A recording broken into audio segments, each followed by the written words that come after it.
Commander Jeho stood in front of the big window. He looked at the night sky. There were stars, the moon, and now, the alien ships.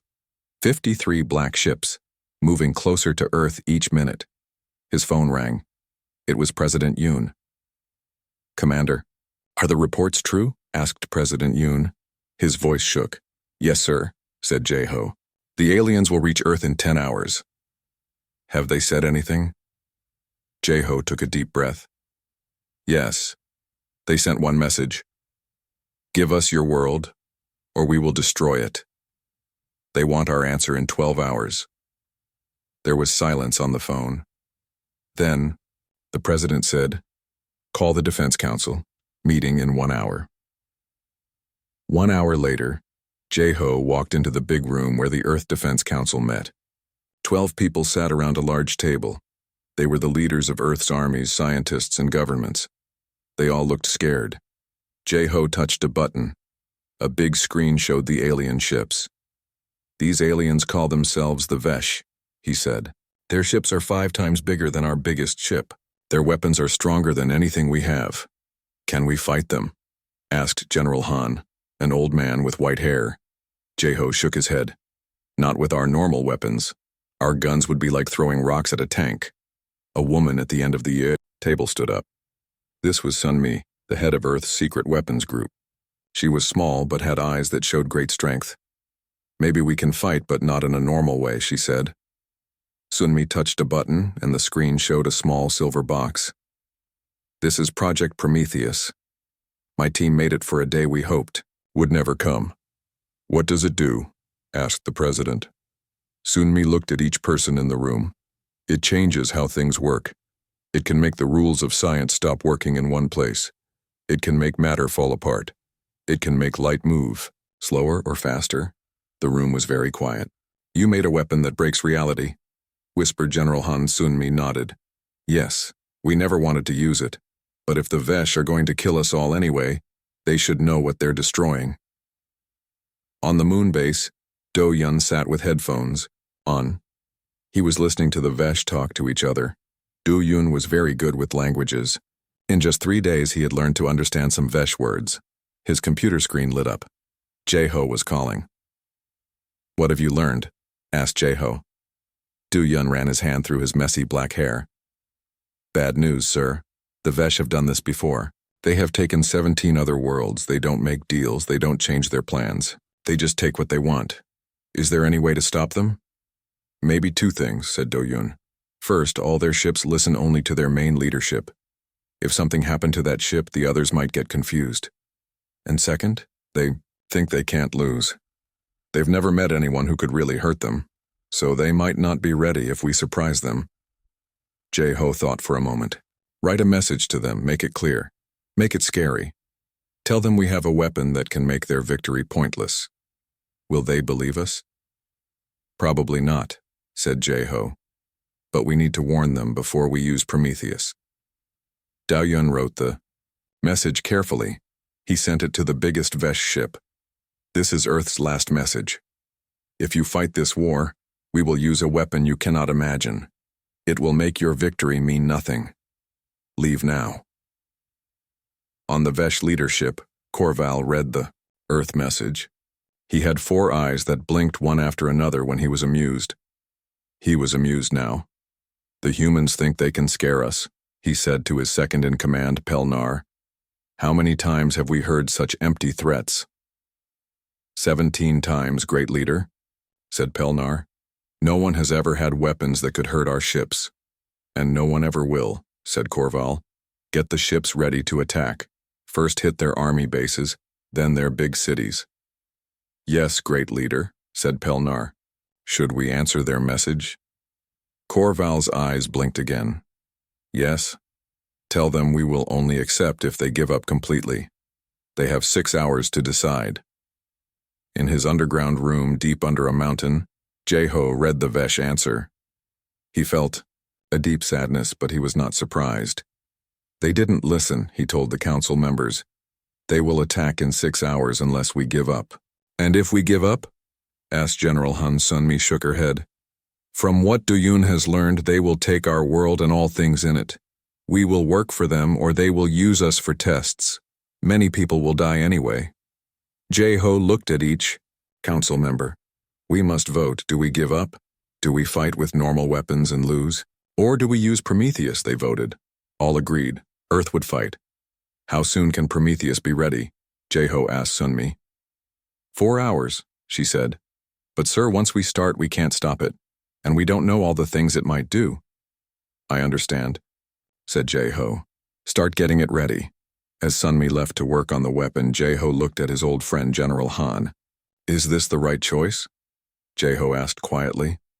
Han put his hand on Jeho's shoulder. When a tiger comes to your home to eat your family, you don't ask if fighting is right. You just fight. Jeho nodded. Send a message to all our forces around the world. Tell them to get ready for the hardest fight ever. And the people? Asked Han. What do we tell them? Jeho looked at the screen showing the Vesh ships getting closer. Tell them the truth. Aliens are coming. We will fight. Some of us may die, but Earth will not be taken while we still live. High above Earth, in a small station watching the stars, Young-ho saw something strange.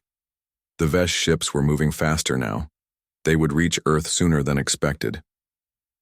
He called Commander Jeho right away. Sir, said Young-ho, his voice shaking. The aliens changed their speed. They'll be here in 1 hour, not 6. They lied to us, said Jeho. They want to attack before we're ready. He called Sunmi. How soon can Prometheus be ready? 3 more hours at least, she said. We don't have 3 hours, said Jeho. They're coming now. He looked out his window at the blue sky. Soon that sky would be filled with alien ships bringing death. Earth had only its normal weapons, guns, missiles, fighter planes. These would not be enough. But humans had one thing. The Vesh did not understand. When backed into a corner, humans became most dangerous. Jeho pressed a button that would call all world leaders.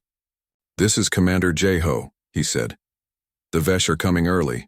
Get your people to safety and get ready to fight like you've never fought before. The first contact between humans and aliens was about to become the first space war humans had ever fought, and possibly their last.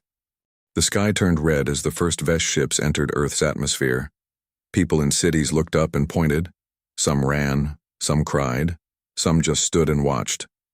In his underground command room, Jeho watched the big screen. It showed the Vesh, ships moving over major cities, New York, Tokyo, London, Cairo. They're not attacking yet, said General Han. Why? They want us to be afraid, said Jeho. They want us to give up without a fight. The door opened and Sunmi walked in. She looked tired. Her white lab coat had dark spots on it. How is Prometheus coming? Asked Jeho. We're working as fast as we can, said Sunmi. But we need more time, at least 2 more hours. Jeho nodded. We need to slow the Vesh down, buy us those 2 hours. He turned to General Han. Get our fighters in the air, not to win, just to distract. That's sending our pilots to die, said Han. I know, said Jeho quietly. But if we don't slow the Vesh down, everyone dies. High above Earth, 500 fighter planes took off. They were small and fast. Each had 1 pilot. Each pilot knew they might not come back. Captain Jiwoo was the leader of Blue Squad. She had 12 planes under her command.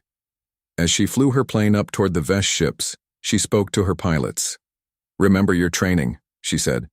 Hit and run. Don't stay in one place. We just need to keep them busy. The Vesh ships were huge and black. They looked like giant arrowheads. Each one was as big as a city. Blue Squad, attack, shouted Jiwoo. The Earth planes fired their missiles. Small. Explosions lit up against the Vesh ships. The missiles didn't break through the alien shields, but they got the aliens' attention. Small doors opened on the sides of the Vesh ships. Hundreds of smaller ships came out. They were still bigger than the Earth planes, but now the fight was more even. Here they come, said Jiwoo. Spread out. Don't let them target you. The sky filled with bright lights as the Earth planes and Vesh ships began to fight. The Vesh ships were stronger, but the Earth pilots were clever. They didn't try to win. They just tried to stay alive and keep the Vesh busy. In his underground lab, Do-yoon listened to the Vesh ships talk to each other. He could understand more of their language now. They're confused, he told Jeho over the phone. They didn't expect us to fight back so hard. Their small ships were not ready to fly. Good, said Jeho. The longer we can confuse them, the more time Sunmi has to get Prometheus ready. Sir, said Do-yun, I'm learning more about how they talk to each other. All orders come from the big ship, the one with leader Korval. If we could stop that ship from talking to the others, we could buy even more time, said Jeho. Can you block their signals? I think so, said Do-yun. I can send a very strong radio wave on the same channel they use. It won't last long, but it might help. Do it, said Jeho. On the Vesh command ship, Korval was angry. His 4 eyes were all open wide, a sign of rage. Why are these humans still fighting? He shouted. They should see it's hopeless. Our fighters are destroying their planes, said Pelnar. But the humans keep coming. They've destroyed 15 of our small ships. Begin the ground attack, ordered Korval. Send down the soldiers, take their cities. Pelnar put his hand to his ear. Leader, I can't hear the other ships. Something is blocking our signals. Korval slammed his fist on his chair. These humans are smarter than we thought. Move our main ship closer to Earth. We'll make sure they can hear us. In Seoul, Major Harin led people to the underground shelters. The sky was full of lights and smoke as the air battle raged above. Keep moving, she shouted to the scared people. The shelters are deep and strong. You'll be safe there. A woman carrying a small child fell down. Harin helped her up. Thank you, said the woman. Are we going to be okay? Harin looked at the woman's scared eyes. She could lie and say yes, but she didn't. I don't know, she said, but we're fighting with everything we have. The ground shook. Harin looked up. A Vesh ship was dropping soldiers. They were tall with gray skin and 4 arms. Each one carried a gun that glowed green. Everyone run, shouted Harin. She pulled out her gun and started shooting at the aliens. Other soldiers joined her. They formed a line between the aliens and the running people. The alien guns fired green, light. Where it hit, things melted away. 3 human soldiers disappeared in green flashes. Harin kept firing. Her bullets hit an alien and it fell. But there were too many aliens and not enough human soldiers. Fall back, she ordered. Get to the shelter entrance. We'll make our stand there. In the command room, Jeho watched as reports came in from around the world. The Vesh were landing in cities. Human soldiers were fighting back, but they were losing. How much longer? He asked Sunmi, who was working at a computer. 1 more hour, she said. We're almost there. The big screen showed a map of Earth.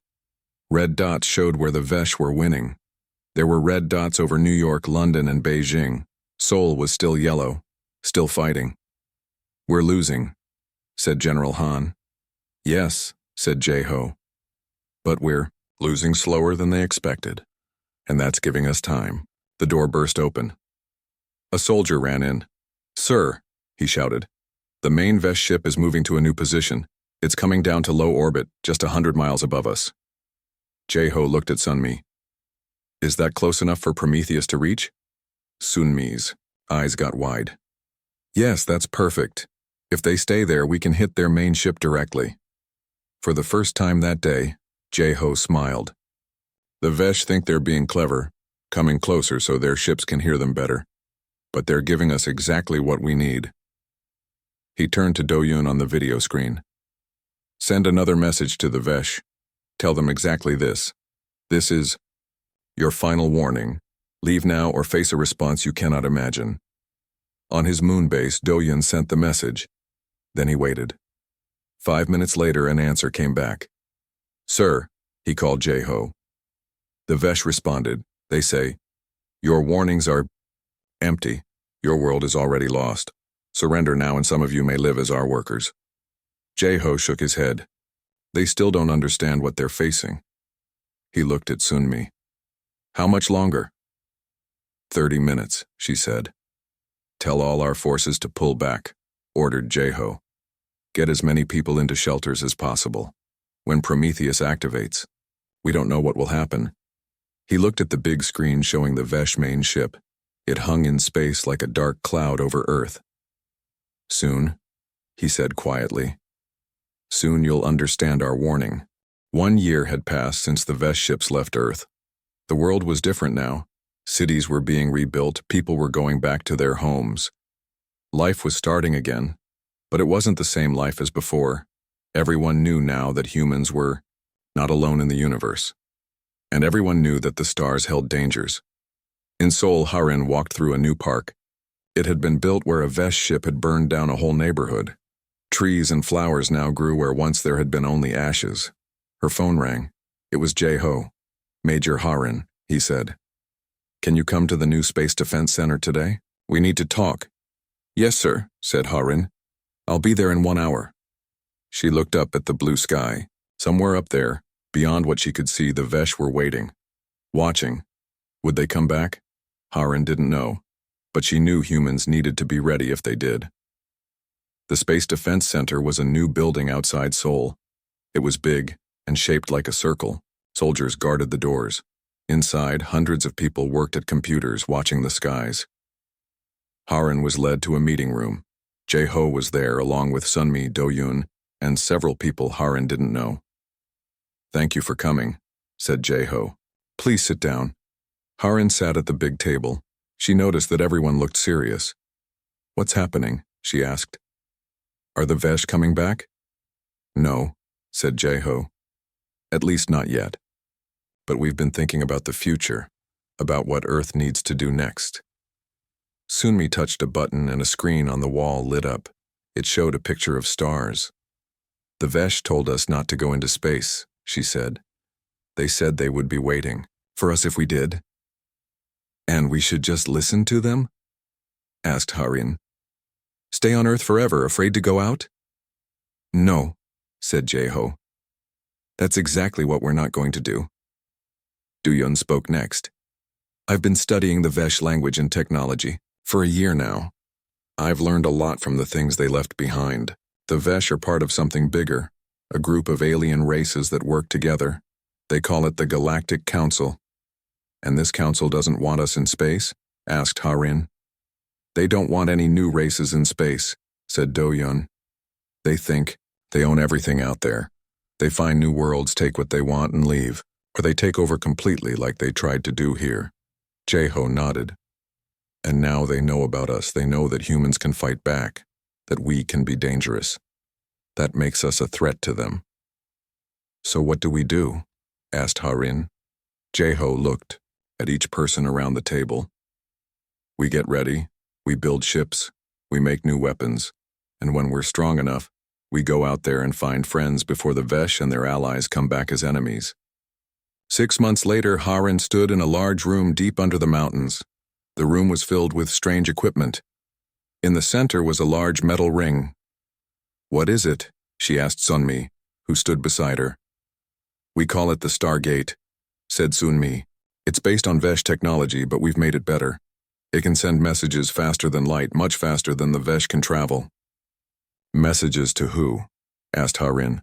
"Who's out there to talk to?" Sunmi smiled. "That's what we're going to find out." She turned to a young man sitting at a computer. "Begin the broadcast," she said. The man nodded and pressed some buttons. The metal ring began to glow, first white, then blue, then a color Harin had never seen before. "What are we sending?" asked Harin. "A message," said Sunmi. "A warning and an invitation." Far away in another part of the galaxy, a ship moved through the darkness between stars. It wasn't a Vesh ship. It was different, rounder, with glowing green lights.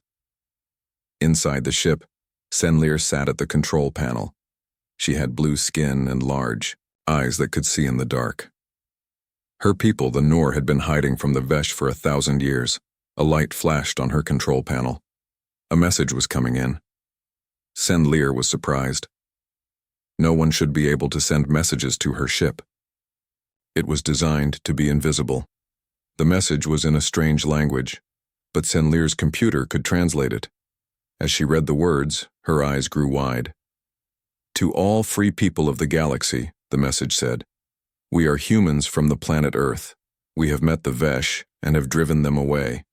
We know they are part of the Galactic Council that claims to own the stars. We reject this claim. Space belongs to all who wish to live in peace. Senlir couldn't believe what she was reading. Someone had fought the Vesh and won. It seemed impossible. The message continued. We invite all free races to contact us. We seek friendship and allies. Together we can build a new future among the stars, one where no race rules over others, where all can explore and grow. Then came the last part of the message, but know this. If you come to Earth looking for conquest, you will find only resistance. We do not want war, but we are ready for it. The Vesh learned that humans can be dangerous when threatened. It is a lesson we are prepared to teach again. Senlir sat back, in her chair. For 1,000 years her people had been running and hiding. For 1,000 years the Vesh and the Galactic Council had ruled space with no one strong enough to stand against them. But now, perhaps, that was changing. She pressed a button on her control panel. Captain, she said, we need to change course. There's a planet called Earth we should visit. Back on Earth, Jeho stood on the deck of a new ship.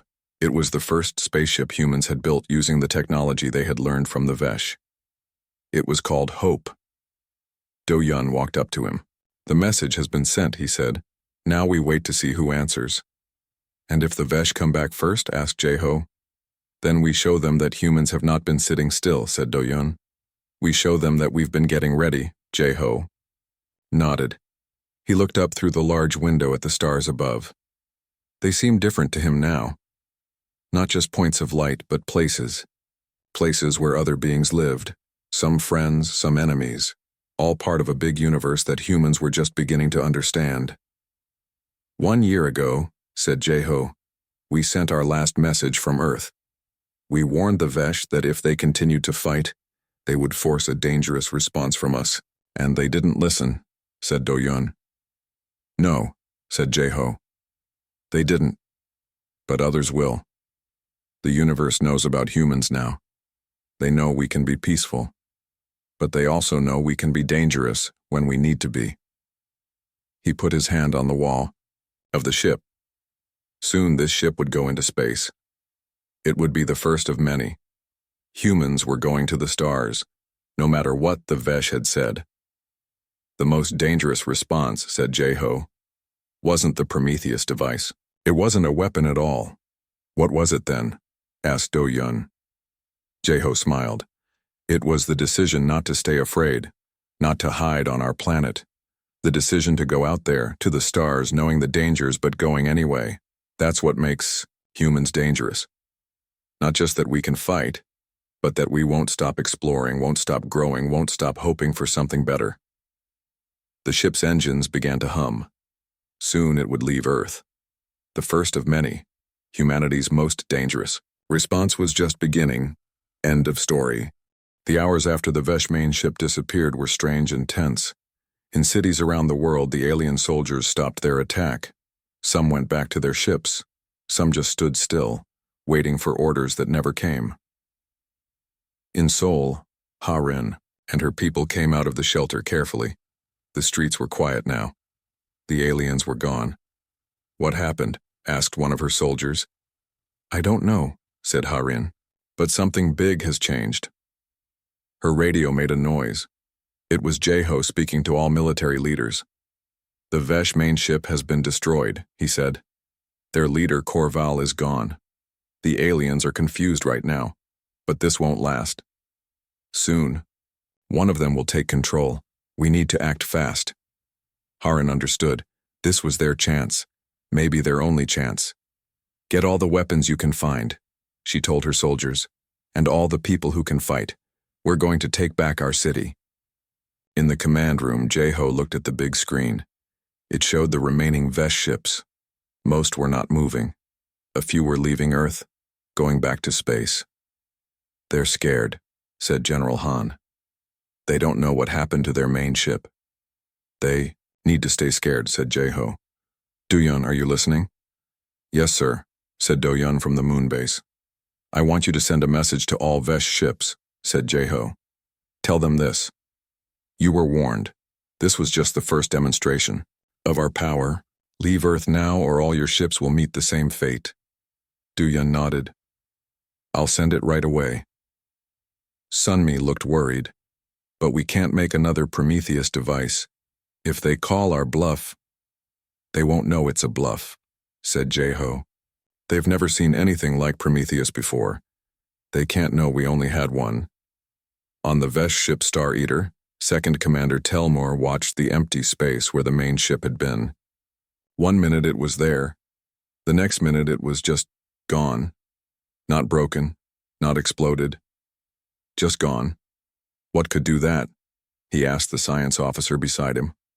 What weapon erases matter like that? Nothing we know of, said the science officer. The humans must have technology we didn't detect. A message appeared on Telmore's screen. It was in the Vesh language, but it came from Earth. You were warned, it said. This was just the first demonstration of our power. Leave Earth now or all your ships will meet the same fate. Telmore felt fear for the first time in his long life. The humans could make a ship disappear without a trace. Could they do it again? Could they do it to his ship? What should we do, Commander? Asked his second. Telmore thought hard. Corval was gone. Someone needed to take charge. But whoever took charge might be the next target. Send a message to all our ships, he said finally. Tell them to stop all attacks.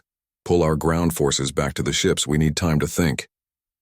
In London, Captain Minsu led a group of soldiers through the broken streets. The aliens had been everywhere just an hour ago. Now they were leaving, going back up to their ships. They're running away, said one of his soldiers. We're winning. Not yet, said Minsu. They're just pulling back. They might come again. His radio came to life. It was a message from command. All units, said the voice. The aliens are retreating to their ships. Let them go. Do not attack unless attacked first. Repeat. Let them go. Minsu understood. Earth wanted the aliens to leave, without more fighting. If they were going, it was best to let them go. Stand down, he told his soldiers. Let the aliens leave. They watched as the last alien soldiers went into their small ships and flew up to the big ship above London. The big ship's engines glowed, bright blue. It was getting ready to leave. We did it, whispered Minsu. We actually won. In the command room, Jeho watched the screens showing Vesh ships all over Earth. They were all lifting off, leaving the cities they had attacked, going back to space. It's working, said General Han. They believe we can destroy them all. What will they do next? Asked Jeho. Duyun, are you hearing anything? On the moon base, Duyun listened to the Vesh communications.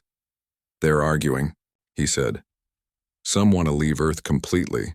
Some want to stay and keep fighting. They're having a hard time deciding who should be the new leader. As long as they keep arguing, they're not attacking, said Jeho.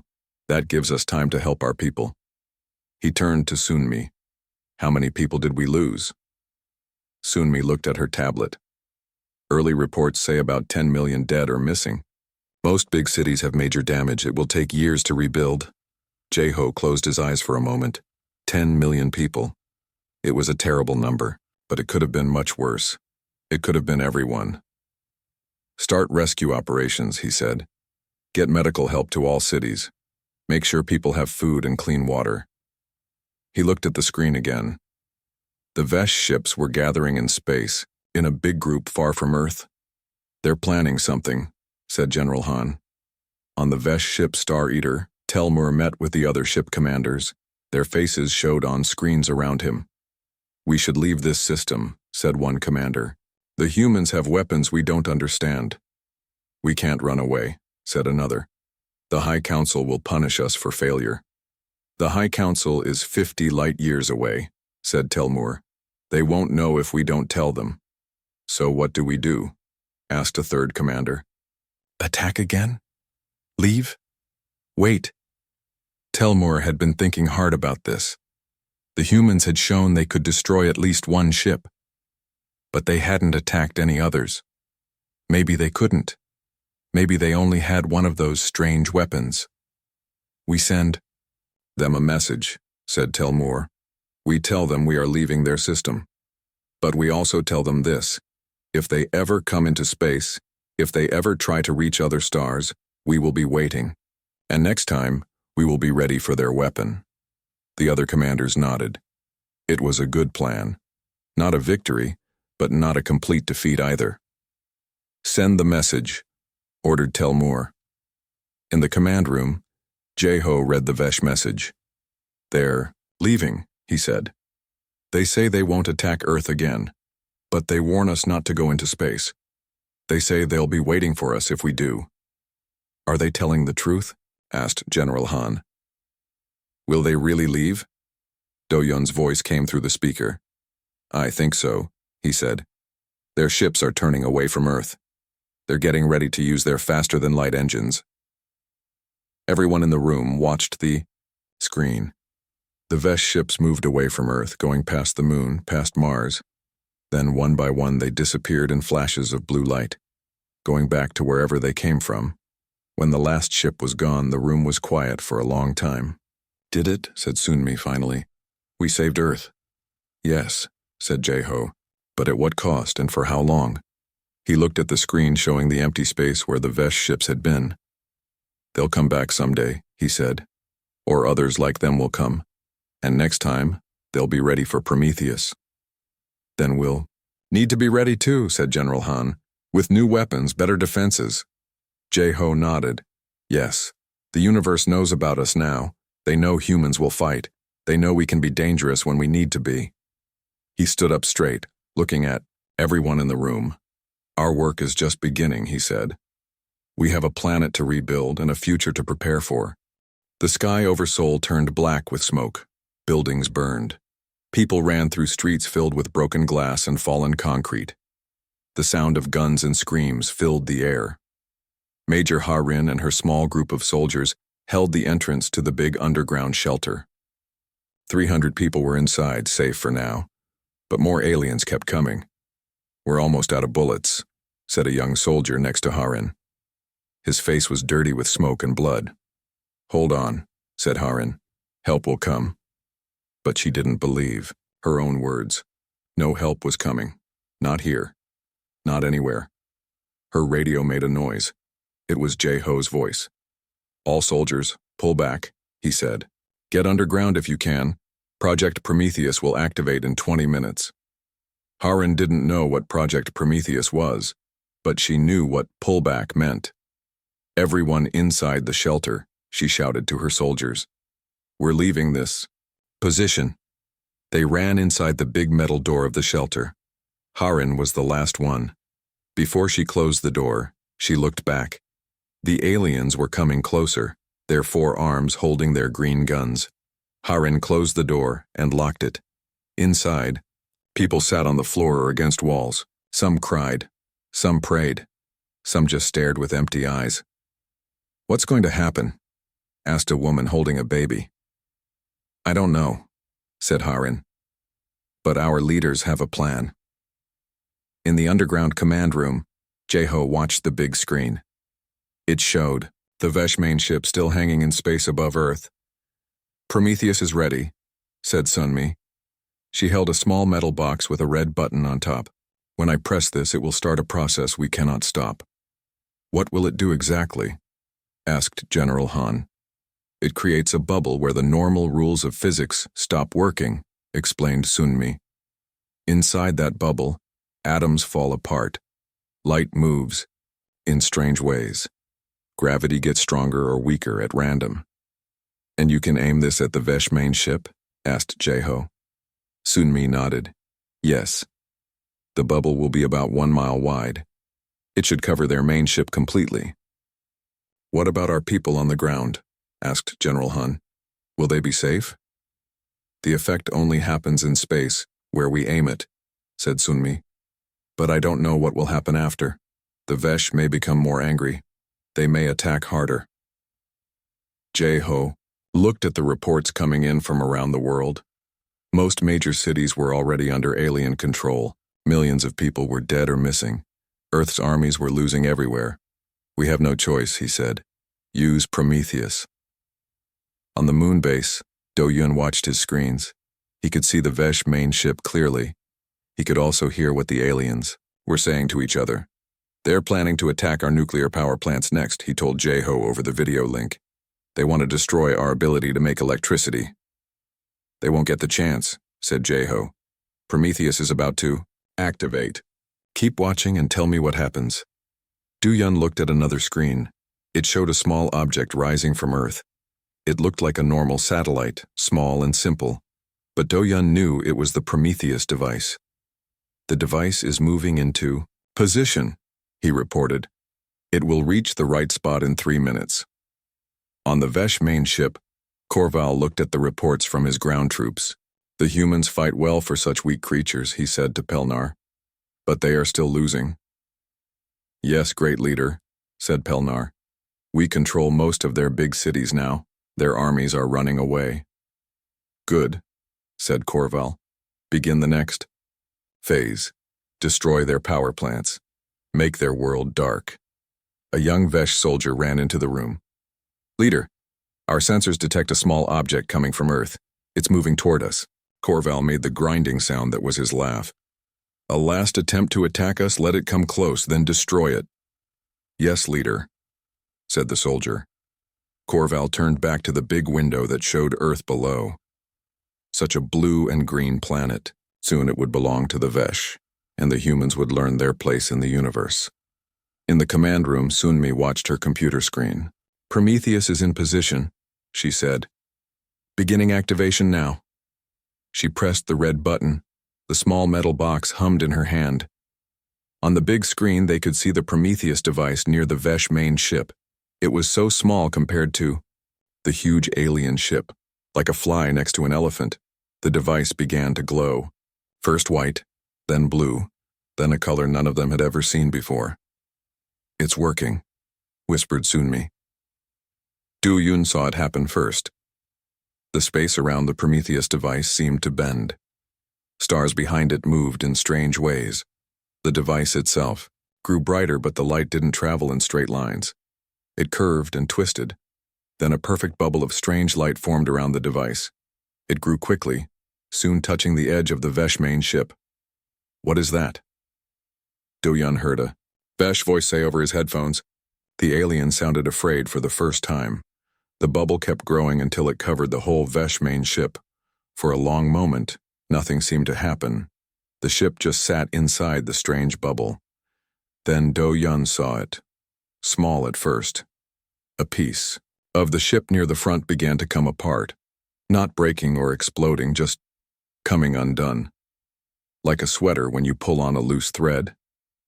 The ship is breaking down at the atomic level, Do-Yun reported to Jeho. The Prometheus effect is working.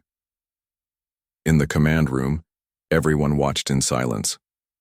On the screen, they could see the Vesh main ship slowly falling apart. It didn't explode. It didn't burn. It just came undone piece by piece like it was being erased from reality. It's beautiful, whispered General Han. And terrible. The process took only 2 minutes. When it was done, the Vesh main ship was simply gone. Not even dust remained. The strange bubble of light faded away. The Prometheus device was gone too, used up in the process it had started. It worked, said Sunmi. She sounded surprised, like she hadn't really believed it would. What about the other Vesh ships? Asked Jeho. They looked at the screen. The other Vesh ships were still there, hanging in space or flying in Earth's sky. But they weren't moving in the same way. Some were turning around, some were just sitting still. Do-Yun, called Jeho. What are the Vesh saying now? On the moon base, Do-Yun listened to his headphones. The Vesh voices were different now, no longer confident. Now they sounded confused and afraid. They don't know what to do, said Do-Yun. Their leader is gone. The ship that gave all the orders is gone. They keep asking for instructions, but no one is answering. Jeho looked at Sunmi. Can we make another Prometheus device to use on the other ships? Sunmi shook her head. No. It took us 15 years to make one, and we used most of Earth's rare metals to do it. Jeho nodded. Then we need to use this moment wisely. While the Vesh are confused, he turned to General Han. Get our remaining forces ready. The real battle begins now.